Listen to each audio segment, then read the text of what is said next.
Hei, me oleme siis Einekast ehk siis tiim entusiastlikud kokad. Mina olen Katrin. Mina Anni. Mina Kaidi. Ja mina Maarja. Kahjuks puudub meie projektijuht Krista täna, sest et ta on Tallinnas ühte auhinda vastu võtmas. Meie projekti eesmärk on muuta noorte toitumisharjumusi tervislikumaks. Selle täideviimiseks tegime veebi lihtsalt ning odavalt valmivate retseptide kogu. Entrumi programmis osalemine oligi meile kõigile esimene kogemus üldse ettevõtlikkuse valdkonnas ning oma algatuse elluviimises.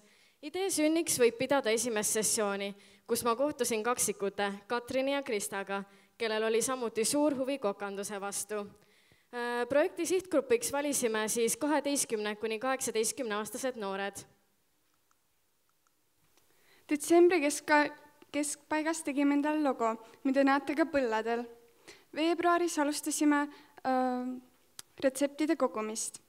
Märtsi alguses alustasime aktiivset sponsorite otsimist, näiteks Alle Kokk, Kalev, Tere ja teised ning WordPressi tegemist. Lisaks käisime Tartu Kaubamajas filmimas õppevideosid, millest esimese avaldasime neljapäeval. Siin on mõned pildid meie filmimisest. Enamus asjadest maksime kinni oma taskust, kuid tasuta visiitkaardid saime Adfrogilt ning T-särgipood printis meie põlledele logod ja kaubamajas saime käia filmimas.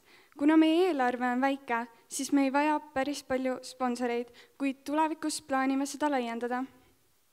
Kuna meie projekt on veel üsna algusfaasis, ei saa me rääkida mõjust sihtgrupile, aga kui me avalikustasime oma Facebooki lehe, siis me saime päris head vastukaja, mille üle olime ikka väga õnnelikud. Te leiate meid Facebookist ning meie koduleheküljelt einekas.wordpress.com. Entrumi projektis osalemine on meid tohutult arendanud.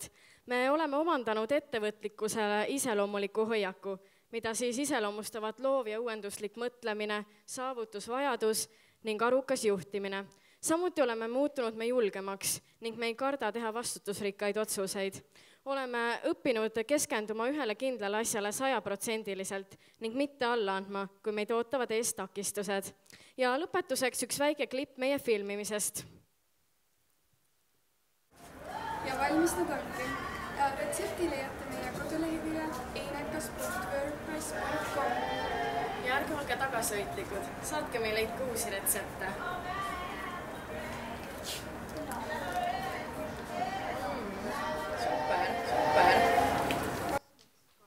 Väike Einekast!